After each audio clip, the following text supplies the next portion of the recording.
Se tendrá por realizado, fíjense bien, esas notificaciones en el que conste la hora y fecha en el que el contribuyente se autentificó para abrir el documento a notificar. Es otra redacción, insisto. Nosotros probablemente quede claro que diga abrir, bueno, pues cuando accede al correo electrónico, ¿no?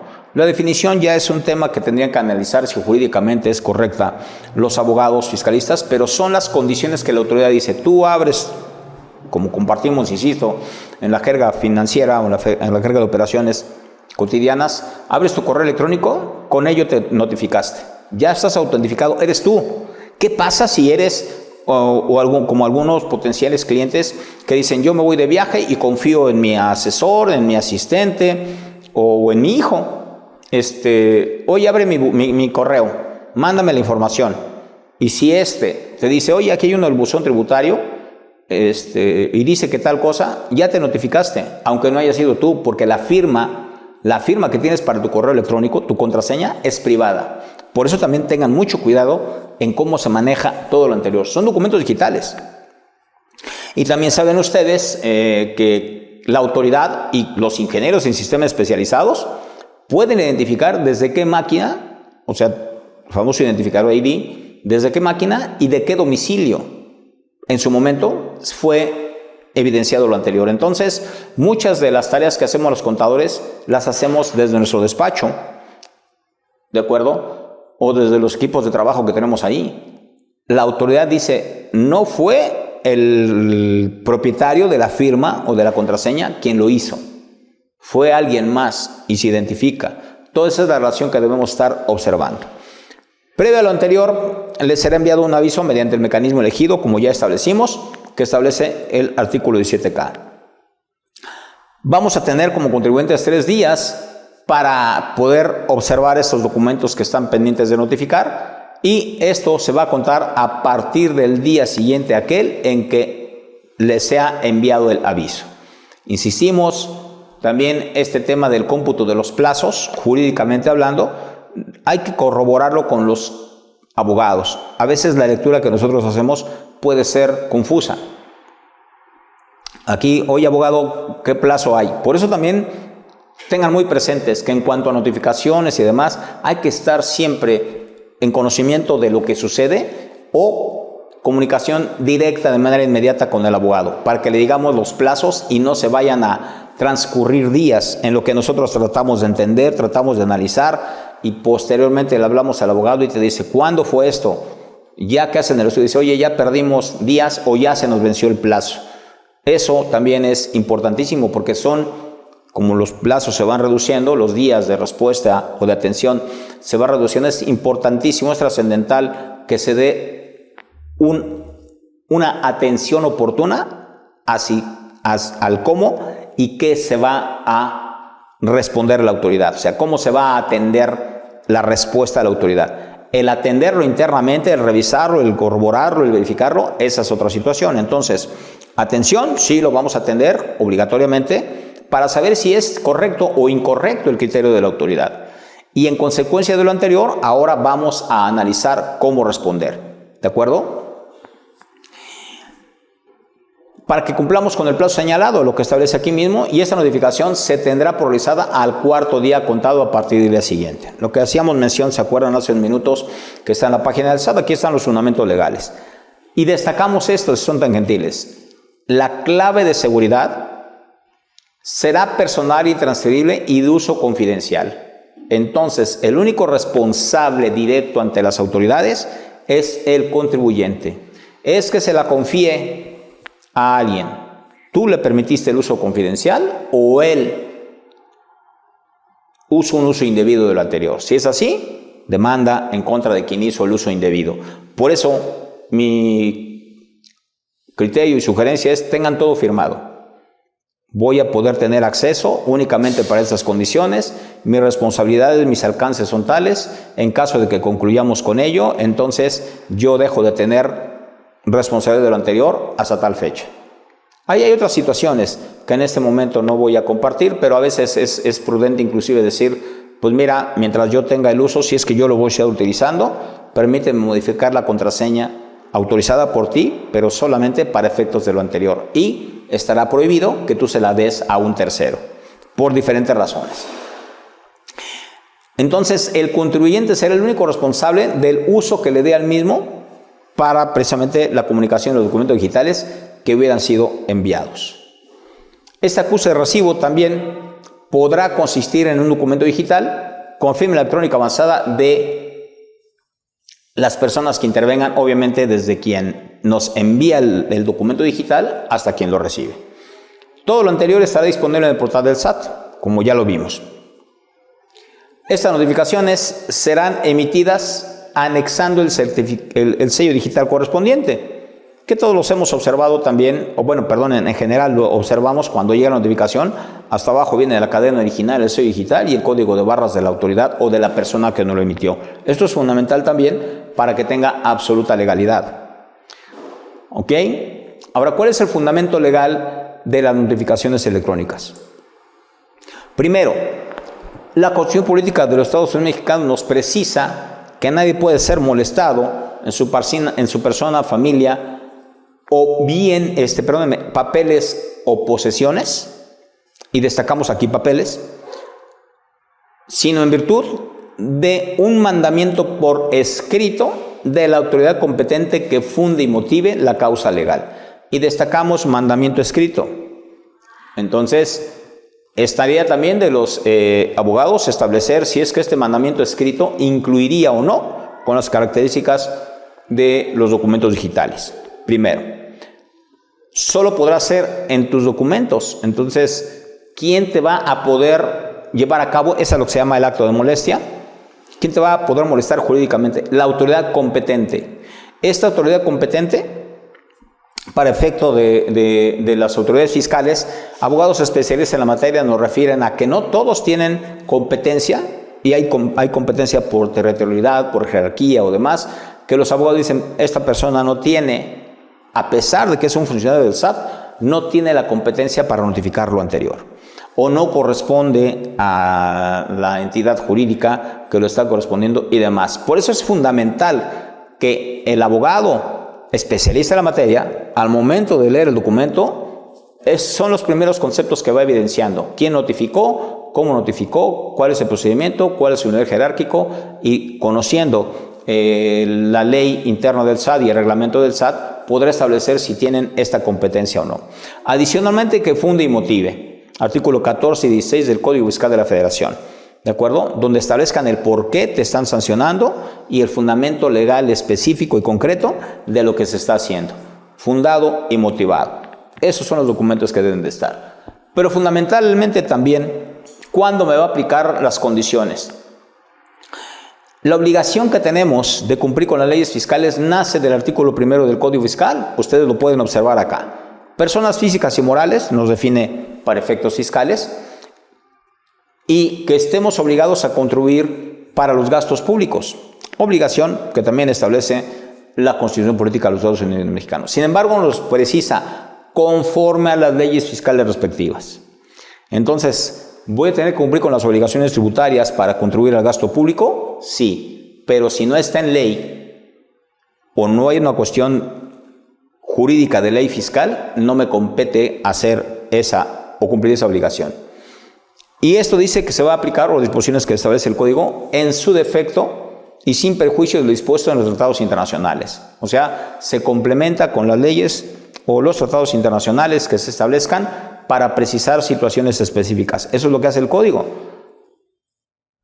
Hemos leído y seguiremos observando que nos refiere mucho a las reglas de resolución miscelánea. Entonces, ¿las reglas de resolución miscelánea pueden tener una mayor jerarquía que el Código Fiscal de la Federación? De ninguna manera. ¿De acuerdo? El Código puede tener una mayor jerarquía de una disposición expresa específica de ley, por ejemplo, decir o modificar algún concepto de la ley del impuesto de renta, de ninguna manera. Pero si en la ley del impuesto de la renta no se establece, por ejemplo, qué es enajenación, o cuándo se debe presentar una declaración, o cuándo se causa un impuesto, o cuáles son los elementos de las contribuciones que se mencionan en las leyes, el Código Fiscal, como dice aquí en su defecto, va a complementar esta información. ¿De acuerdo? Solo mediante ley se podrá destinar una contribución a un gasto público específico. Solo mediante ley. Todo este es el fundamento, todo este es, digamos, el origen de lo que se está pudiendo dar como legal para que te notifiquen o te reclame la autoridad. Esa es la precisión que debemos tener, y reitero en ese sentido, los abogados son los que saben de esas condiciones, los abogados especialistas en la materia. Ahora, ¿cuáles son las facultades de comprobación de parte de la autoridad? ¿De acuerdo?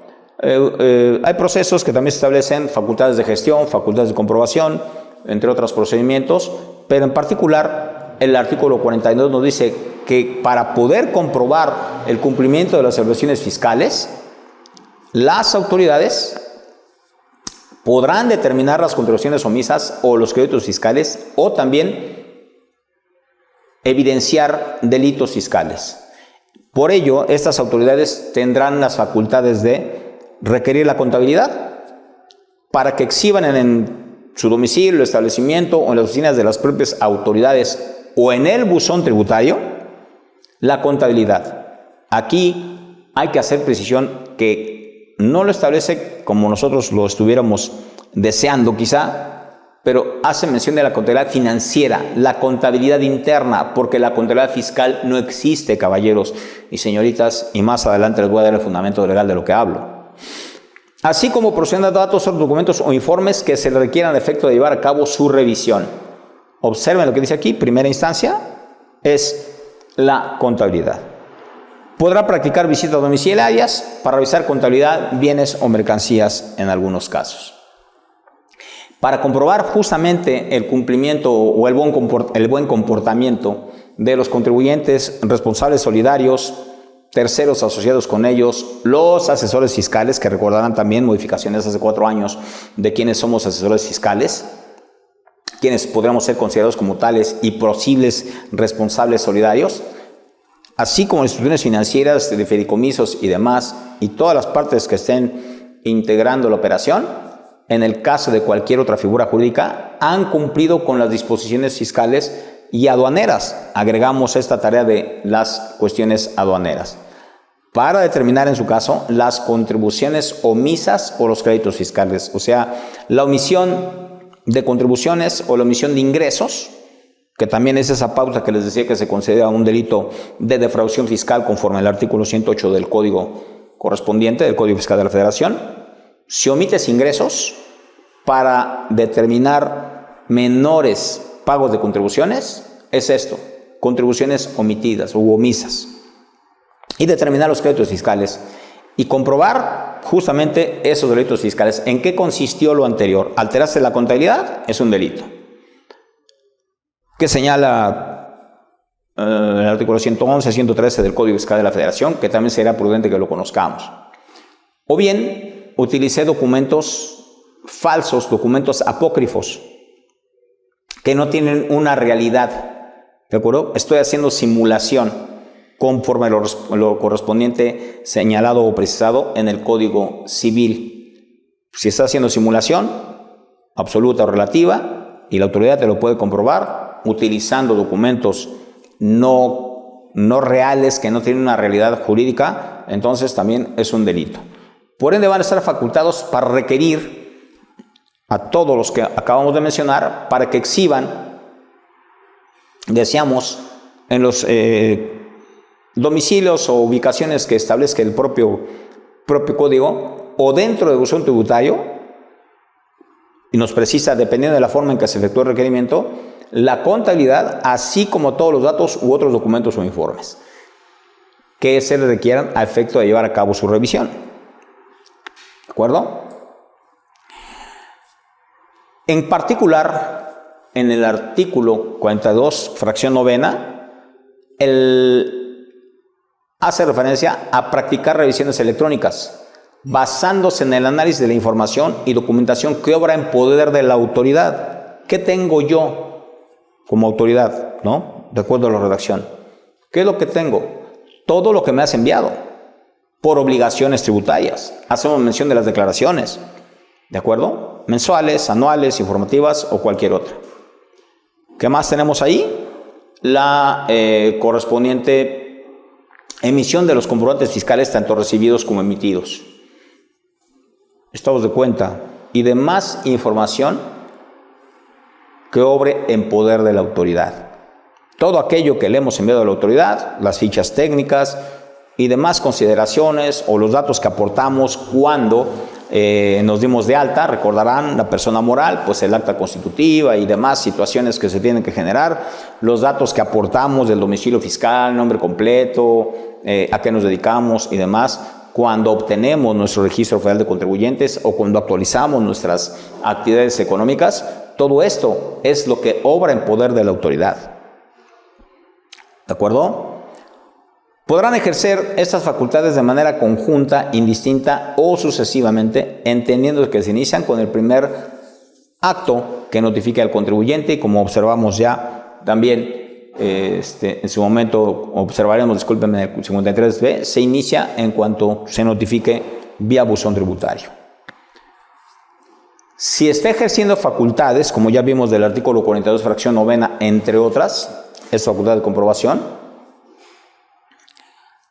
en el ejercicio revisado se disminuyan pérdidas fiscales o se compense saldos a favor, se podrá también requerir al contribuyente dentro del mismo acto la documentación comprobatoria correspondiente, que puede consistir en N tipo de documentos que te soliciten, algunos ni siquiera relacionados con esas operaciones, que es el caso que algunos hemos tenido la experiencia de observar, con la que puedas tú acreditar de manera eficiente el origen y procedencia, ya sea de la pérdida fiscal o del saldo a favor. ¿Puedes tener pérdidas fiscales? ¿Puedes haber generado saldos a favor? Sí. ¿Qué dice acá? Compruébamelo. No te creo. De primera mano no te creo, porque no suena una situación razonable, sobre todo en pérdidas fiscales recurrentes, por decirlo así, ¿no? Y si son saldos a favor, depende también del giro o de las actividades que estés teniendo. Algunos serán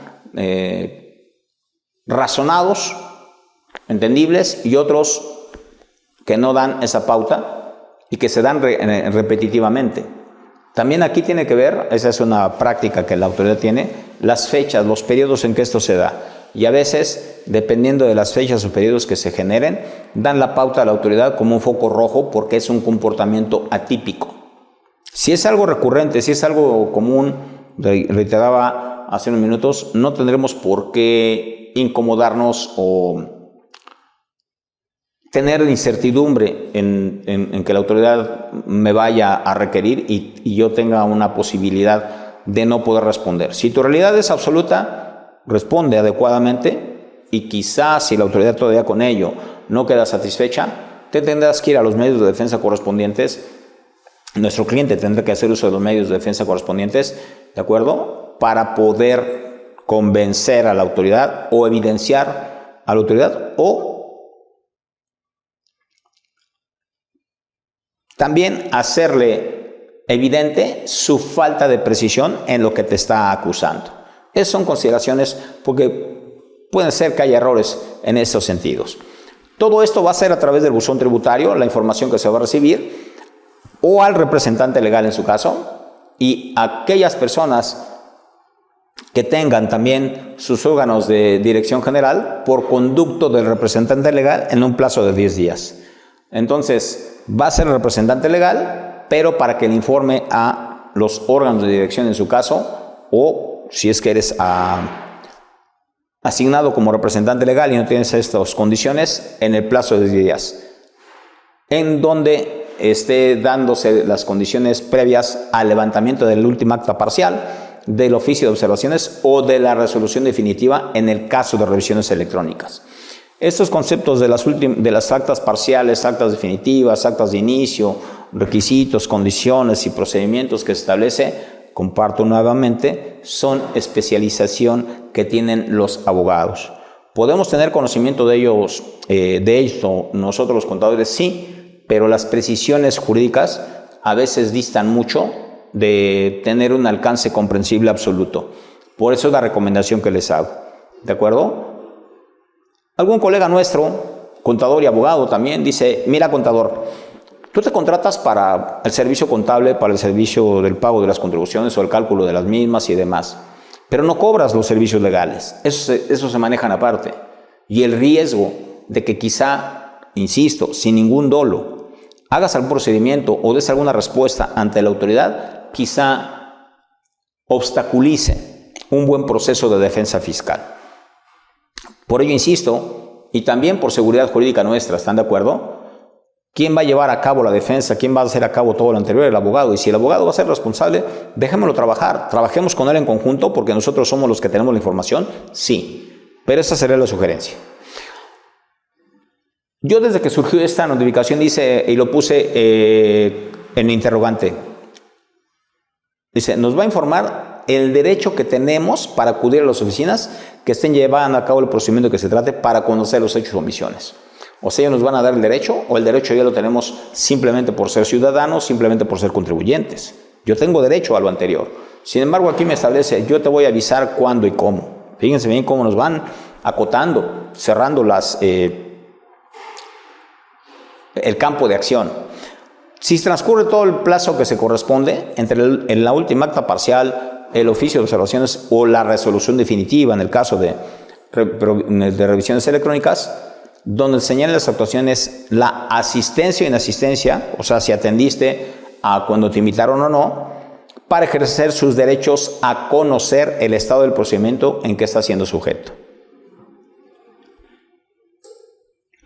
Para esto, previamente a lo anterior, deberá levantarse una acta circunstanciada en la que se haga constar esta situación. Otro proceso, decíamos, otra determinación jurídica, ¿no? Del última acta parcial y de inicio, las actas circunstanciadas, condiciones de ellas, y también ahí, en la experiencia que yo he compartido con mis socios, los abogados, donde hemos llevado a cabo defensas fiscales, pues hemos aprendido, ante la lectura que hacen ellos, de que las actas circunstanciadas pueden estar indebidamente redactadas o no cumplir con los requisitos correspondientes, o también los plazos y demás. Eso puede ser también puntos favorables para el contribuyente en cuanto a un proceso indebido.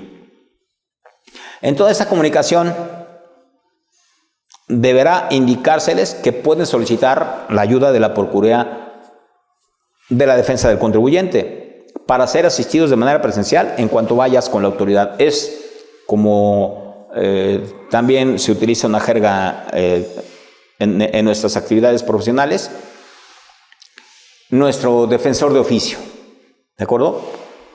Tenemos que saber los alcances, condiciones, ya veremos también el artículo 63C correspondiente a todo lo anterior, para que sepamos cuándo y por qué sí poder utilizar el apoyo de la Procuraduría de Defensa del Contribuyente. En particular es cuando también busquemos una economía, ¿de acuerdo a lo que dije al principio de la sesión? Primero lo financiero. ¿Cuánto le va a costar la defensa? Bueno, si es que es algo muy evidente, donde también la Procuraduría nos da a conocer, la PRODECON, que es otra tarea que a lo mejor aquellos que estemos interesados en conocer las opiniones de esta entidad defensora en cuanto a nuestros derechos, en cuanto a las ventajas que tenemos, y ellos mismos te dicen, mira, si caes en esos supuestos, no te desgastes, ven con nosotros, es un procedimiento que le haremos dado a conocer a la autoridad para que tome las medidas preventivas o correctivas en su caso de no violar tus garantías o de facilitarte el cumplimiento de algunas obligaciones, entre otras consideraciones, ¿de acuerdo? También es correcto escuchar opiniones muy favorables de lo que ha hecho la Procuraduría, otros tantos lo niegan, obviamente son situaciones específicas, pero lo que sí es correcto es que la orientación que te pueden dar puede ser muy favorable en cuanto a que están en contacto directo de el cúmulo de problemas que tenemos los contribuyentes a nivel nacional y que ellos tienen que atender. Entonces, es muy diferente quizá, nada más con las condiciones, insisto, que ya analizaremos para que acudas a la Procuraduría, ¿de acuerdo?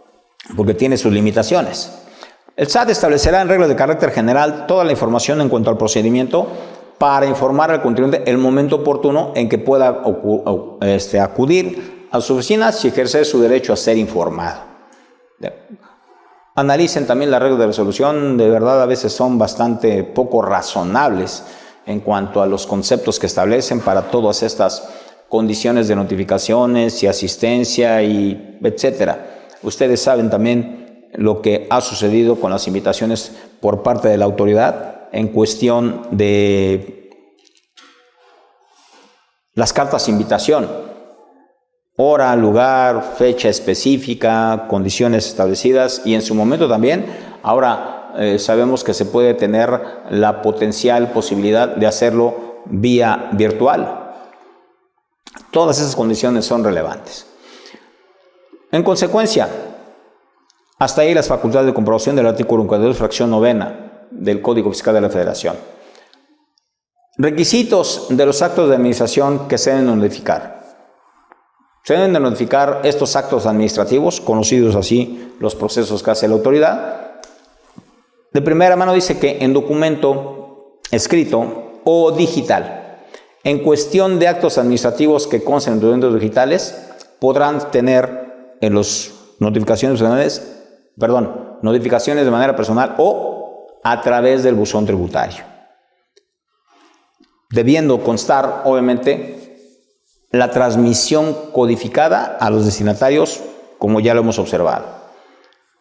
Y también, igual que en los de por escrito, en los digitales debe señalar la autoridad, lugar y fecha, estar fundado, motivado, expresar la resolución que corresponda y ostentar la firma del funcionario competente. Recordarán que ya hablamos esto de la competencia y probablemente eso tenga mucho que ver en el reglamento interior del SAT. Por eso también cuando se llegan las notificaciones o las resoluciones, hace mención en primera mano de todos los fundamentos legales y te van a establecer de acuerdo al reglamento interior del SAT, la ley interna y demás, y eso es lo que los abogados analizan de primera mano.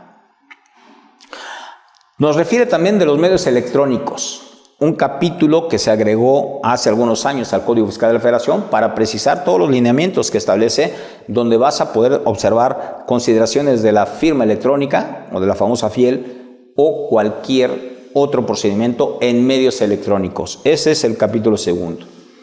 Pero ¿qué obligaciones tenemos? Destacando nada más para efectos del análisis de lo que estamos compartiendo. Si soy titular de un certificado, la obligación legal es que debo de ser atingente, debo ser discreto, debo ser diligente en el uso autorizado de mis datos. Son mis datos personales, mis datos privados como contribuyente, y yo sabré a quién le permito el uso, si es que así lo hago, y si no, yo soy responsable de lo anterior. También hay que verificar, yo soy responsable de ver que los datos declarados en ese certificado son exactos. Probablemente yo no los haga, o bien cuando asisto ante la autoridad y me registro, tengo que verificar, porque al momento de firmar, recordarán ustedes quien haya hecho ese procedimiento, te hacen firmar de que fuiste dado a conocer, de que tú verificaste los datos y de que das fe de que son tus datos correctos. Solicitar la revocación ante cualquier posibilidad de riesgo de la privacidad. Perdí la USB, tuve discrepancia de acuerdo con la contadora, con el contador, se fue, se llevó mi FIEL, no me devolvió la contabilidad, N situaciones que se perciban en ese sentido, entonces soy el responsable de solicitar la revocación para que a partir de ese momento el mal uso potencial que pueda tener no sea mi responsabilidad. Si no lo hago, seré el único responsable. El titular de este certificado será responsable de las consecuencias jurídicas derivadas del incumplimiento de lo anterior. Por eso es que hacemos mención. El buzón tributario, notificaciones y demás, en algunos casos ustedes saben que solo se puede hacer con el uso de la FIEL. Y esto es diferente, así que la contraseña que tenemos para la FIEL para el certificado de sello digital. Pero si yo hago uso indebido del anterior, tiene consecuencias en el certificado de sello digital porque es lo que está también como punta de lanza de la autoridad en contra de los contribuyentes en cuanto a la falta de respuesta, de atingencia, de lo que sea.